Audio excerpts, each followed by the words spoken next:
BBC Sounds. Music, radio, podcasts. This is The Conflict. Over the next half an hour or so, we're going to catch up on what's happening in the Middle East, look back at how the past has shaped this moment, and maybe, just maybe, start to understand what might happen next, past, present and future. I am Johnny Diamond. I've worked all across the Middle East for the BBC, and today I'm chatting with a carefully curated panel of journalists, experts and historians. Israel has now been in conflict in Gaza, Lebanon, bits of Yemen, Iran and Syria for, just over 14 months. It took 6 days in 1967 for Israel to vanquish its enemies and change the course of the region, to destroy the Egyptian and Syrian air forces, to drive Jordanian troops from the West Bank of the Jordan, to seize the jewel that is Jerusalem and to rout mighty Egypt's armies. The war was over in 6 days. By its conclusion, Israel's armed forces had more than quadrupled the territory their country controlled. The 1967 war established Israel as the dominant military power in the region. The Israeli victory was so quick and so complete that the Arab states were left demoralized and discredited. They had huge numbers of soldiers, but compared to the Israelis, they were poorly equipped and poorly led. Talk in 1967, as a ceasefire took hold, was amongst some of peace, maybe a peace on Israel's terms, maybe a Palestinian state on the newly occupied West Bank, and land for peace swaps that would see Israel and its borders recognised as sovereign, but instead came more than 5 decades of conflict. In today's episode, we'll look to those times to try and understand these times. This is The Conflict.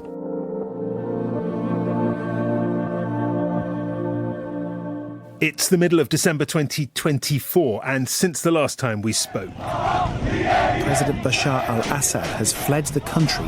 The horrors that Bashar Assad's regime tried to hide away from the world's view, their full scale is now being revealed bit by bit. There are reports now of some revenge killings, some fighters taking justice into their own hands. The US has made direct contact with the HTS rebels who now control Syria, despite still designating the group as a terrorist organisation.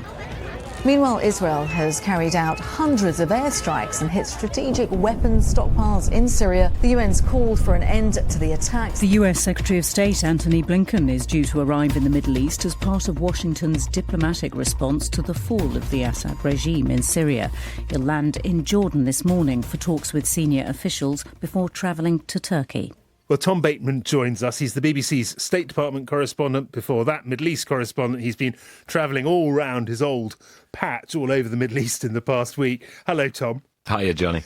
Can we talk where we are? And I guess, first of all, what sense you got, both the State Department correspondent and former Middle East correspondent, of a region in flux, a region with the potential of change in the last 7 days or so? Yeah, I think profoundly so. And it was really striking on this trip. It was about 4 days. I just arrived back in Washington after being on the Blinken Express, as we sometimes call it. I think it's quite uncomfortable, isn't it, the Secretary of State's plane? There's no luxury there. Well, it's quite nice for him. For the journalists in the back, a bit less so. Right. But anyway, we muddle through. This was a trip first to Turkey, to Ankara, then we were in Aqaba in Jordan, and then to Baghdad in Iraq, and then back to Aqaba. But one of the most striking parts of this for me was there was a very big summit of Arab leaders. Blinken was there, the UK was there, Germany was there, EU representatives, the United Nations. I mean, everybody, apart from the real losers so far in Syria, i.e. Russia and Iran, but every other regional and global power, except China, of course.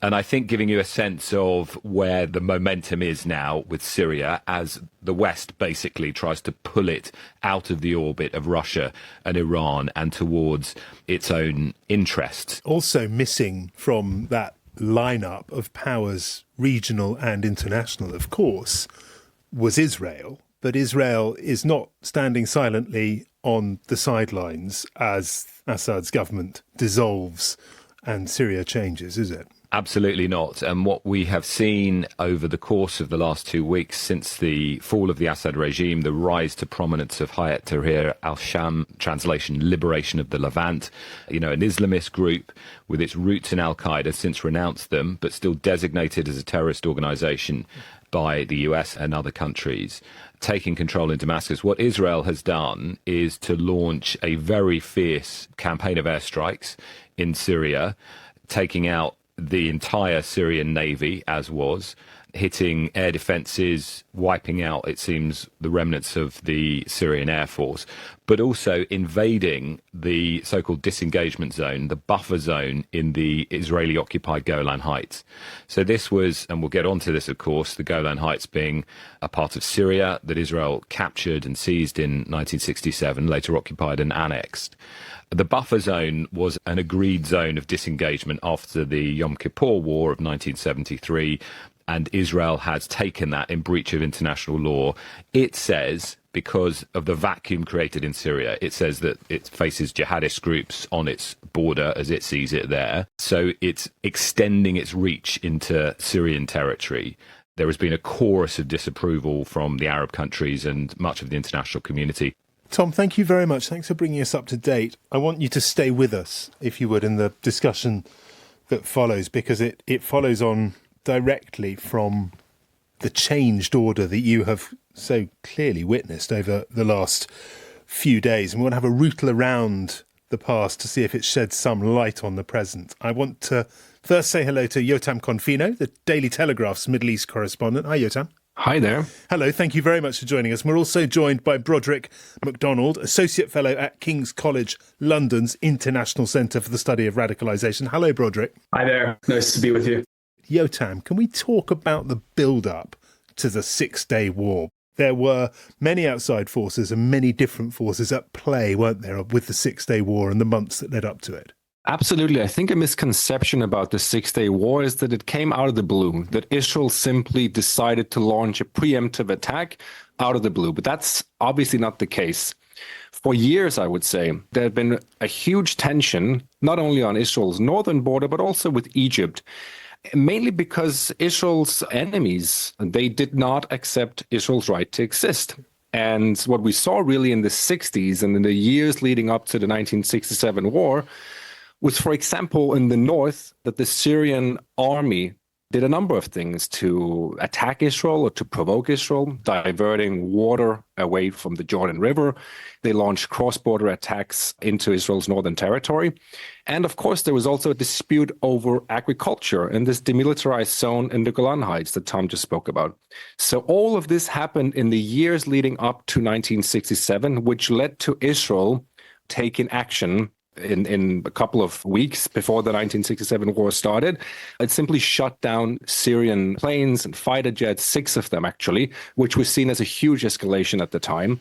And meanwhile, in the south, you had Egypt, not only threatening Israel with war, but also sending tens of thousands of soldiers into the Sinai desert. Abdel Nasser, the president at the time, threatened also with annihilating Israel. He demanded that the UN troops who were stationed in Sinai, that they simply leave the Israeli-Egyptian border. He closed off the Straits of Tiran, cutting off Israel's supply route with Asia, which was seen as a declaration of war. Because that opened up onto the port of Eilat, didn't it, which was held by Israel and was facing east. Yeah, exactly. Yeah. And just a week before Israel launched its attack, Egypt signed a defense pact with Jordan. The defense agreement signed is for 5 years, provides for a joint military command, and places the Jordanian army under Egyptian command in the event of war. And the object, if war comes, will be the destruction of Israel as a state. So Israel saw that all of its enemies were basically ganging up on them, either launching cross-border attacks or threatening them with all-out war. So that is what led Israel to launch this preemptive strike on June the 5th, 1967. Tom, talk to us about Jerusalem and the West Bank. The taking of Jerusalem, of East Jerusalem, by Israel was such an important victory to them, something celebrated across the land. Jerusalem. Israeli Prime Minister Levi Eshkol must be the proudest man in the world, especially when he entered into the Jordanian sector of Jerusalem and to stand before the Wailing Wall, a deeply emotional occasion of great historic importance. The taking of the West Bank may have had a sort of logic to it then, but it soon became a burden, didn't it? It did. And I think, you have to also put the 67 war in the context of everything that had come before it, notably 1948, when the State of Israel was established.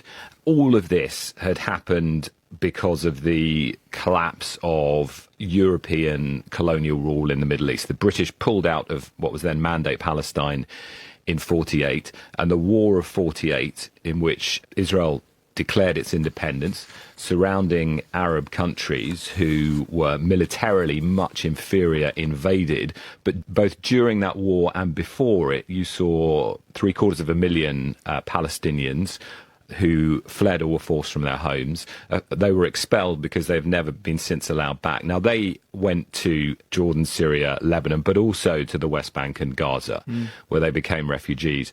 So the fallout from that is really significant when you look at 67, because what Israel was able to do in 67 was to capture control of East Jerusalem and the West Bank, and also the other territories we talked about, Gaza, the Sinai, the Golan Heights, from those surrounding Arab forces. East Jerusalem and the West Bank from the Jordanians. Now, the significance there is that they both contained Palestinian refugees who had earlier been expelled from what had become Israel. Yeah. So that gives you a sense of the demographic instability that was then created. But for Israel, as you say, these were hugely significant prizes. East Jerusalem containing the Old City, all of the holy sites holy to Judaism, to Christianity and to Islam. And Israel was able to retake control of the area where the Western Wall is located. So a very significant religious and strategic prize, and also taking control of the West Bank, where it would later build Israeli settlements. And of course, that takes us right up to the present day. But a fundamental moment for Israel's sense of itself, its ability to build confidence in the state that at that stage was less than 20 years old, remember. So it was seen, and you've sort of alluded to this, in a sort of miraculous sense by many Israelis, that they had captured these new areas. Yotam, can we talk about preemptive defence? You explained some of the background, the lead up to Israel's attack on Egypt's air force. Both sides claimed the other side had attacked them. The Israel Army announcement is definite, saying that the Egyptian forces struck up from the south at dawn. It will take some time, I suppose, before we know the truth. It began quietly enough, a puzzling, muffled boom in the distance, a split-second hesitation in the steady pace of Cairo traffic. Then it resumed. In the next few minutes, more explosions. But they were still in the distance, and there was nothing in the sky to indicate that this was anything other than a mock air raid. Then, at 9 o'clock, a lone siren wailed. Others took up the chorus. Whistles blasted. And a city of 4 million people suddenly stopped. It subsequently became clear that Israel had attacked Egypt first, but it was living according to a doctrine that was very important to it, that it would be able to attack those that wished to attack it without waiting. Absolutely. For Israel, it was crucial that they struck first. According to assessments made by the military and some of the ministers, if Israel waited and allowed Egypt to strike first, that could cost thousands of lives on the Israeli side. But if they took out Egypt's air force, that would give them air superiority and it would give them a massive advantage, which is why they decided to go ahead with it. Because for Israel, it was just a matter of time before Nasser would strike.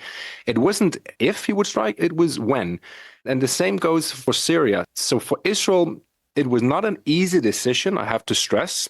The military pushed for this preemptive strike for weeks, whereas the cabinet was very much torn on this. And actually, they had an emergency unity government established just a week before they launched the attack, because they were so torn about what to do.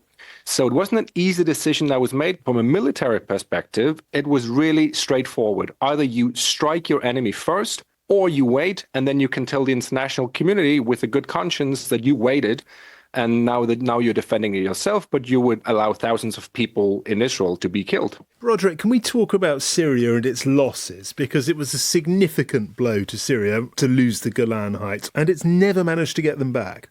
Yeah, it was an incredible embarrassment and loss for Hafez al-Assad and for the Syrian state. The Golan Heights, of course, have enormous strategic value, not just to Israel, but also to Syria. From there, they were able to shell communities in the Hula Valley or any troop concentrations that would be moving towards Syria. They, of course, lost the potential to do that and to defend Syria. And for many Syrians, they never forgave the Assad regime. This is the father, not the son, for losing such a strategic piece of Syrian territory. And of course, Hafez al-Assad was eventually forced to accept a settlement, which saw much of that territory lost. But the strategic high ground there is both for artillery and for radar systems. It is incredibly valuable. And for Israel, it's also a toehold on the other side of the Jordan River. Tom Bateman, let's talk about the end of the war, because Israel has what some of its politicians perceive to be bargaining chips now. The Golan Heights, the vast Sinai Desert taken from Egypt, the West Bank from Jordan. And it sees in that land the possibility of land for peace, land for recognition, for doing a deal with states that refuse to acknowledge its borders. But that deal does not come as a result of this war. Yeah, I mean, the fallout from the 67 war created the legacy that still exists to this day.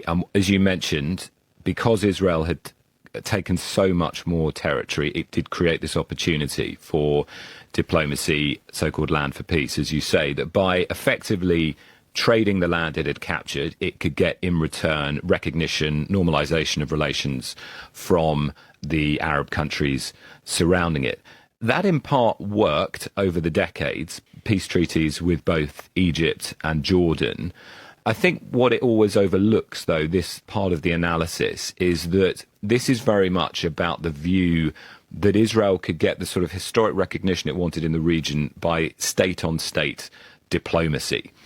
The problem with that has always been that it overlooks the core driver of conflict between Israel and the Palestinians, and that is about Palestinian dispossession, because it didn't solve that problem. It still has not solved that problem because of the territories that it occupied in East Jerusalem, Gaza and the West Bank, where many of those refugees that were pushed out in 1948 were, and so you got the building of Israeli settlements in and around those areas, between refugee camps, for example, in Gaza, where you had very impoverished Palestinians.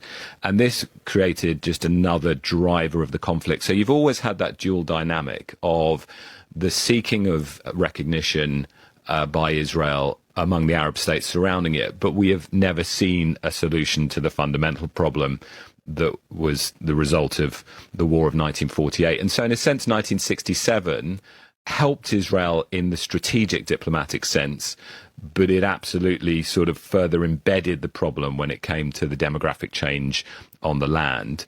And that is one of the sort of long legacies of 67. Broderick, after the war, the Egyptian leader Gamal Abdel Nasser resigns, utterly humiliated, though he is relatively shortly reinstated. What happens to Hafez al-Assad? He faces similar pressure, but the Syrian state was much more repressive and much stronger at putting down any kind of dissent. And so the Mukhabarat, in particular, the secret police, were able to arrest much of the dissent. It was also centralized within his family and within the Alawite community on the coast. And so he's been insulated from some of this. Now, that didn't stop very significant uprisings in the 1980s in Homs and Hama, which nearly brought down the Assad regime. But of course, the Assad regime responded with extreme force, nearly bombed the city centers of both Homs and Hama into oblivion. Hafez al-Assad showed his ruthlessness here in the town of Hama, a former stronghold of the Sunni Muslim Brotherhood, who in 1982 were inciting mass uprisings against him. In response, Assad sent his army in, and at least 10,000 people were massacred. And really repeated or pioneered the playbook that they would use much later in the most recent Syrian civil war. So the Assad regime has always relied on really brute force to maintain its position, even after embarrassing defeats abroad and at home. Yotam, within Israel, the fundamentals of the 1948 settlement are not really argued over.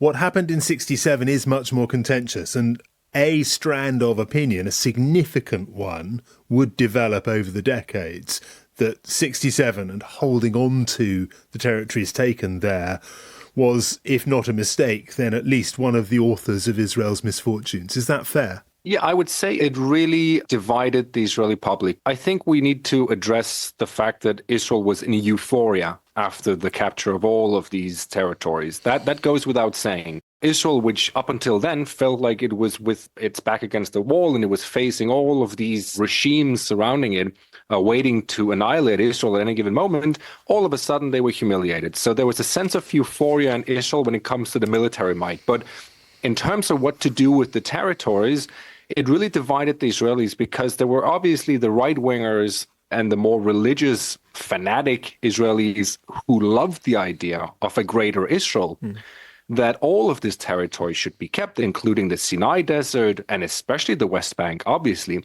And that thought, and when it comes to the West Bank at least, that thought only became more and more common in Israel. So today, for example, you will find few Israelis who are willing to give up the West Bank. But back then, it was still very new, and I think a lot of people had the foresight to predict that this could also end in a massive disaster. It was not necessarily meant for Israel to be this new territory that would be ruled by Israel forever. The prime minister at the time, Levi Eshkol, he knew that this was going to be a problem to rule over 1 million Palestinians, but he saw this as a bargaining chip, which it then never really became, because today, I think it's fair to say that any idea for Israel to give up the West Bank is just not on the table. Broderick, can I finish with you? After the fall of Assad, the both of them, if you will, the dynasty, do you get a sense of far greater instability? Or do you think there is a chance of remaking through peace? There is a chance. There is a chance that this is a turning point for Syria if it can come together and if HTS decides to form a true unity government that involves all different segments and parts of Syrian society. So this includes Alawites, this includes Kurds, this includes Druze, Christians, and others, all the groups that really make Syria so unique and so special. And we've seen what happens to governments in Syria that don't take an inclusive approach and really form governments that represent the entire country. And if HTS decides to go that route, which it may or it may not, but if it fails to do that, then there is likely going to be more instability. We still have ISIS in the east of the country near Deir ez-Zor and in the desert, which is already escalating attacks. We, of course, have foreign fighters and sort of hardliners within HTS that have been with the group since its early days, and they will become more empowered now.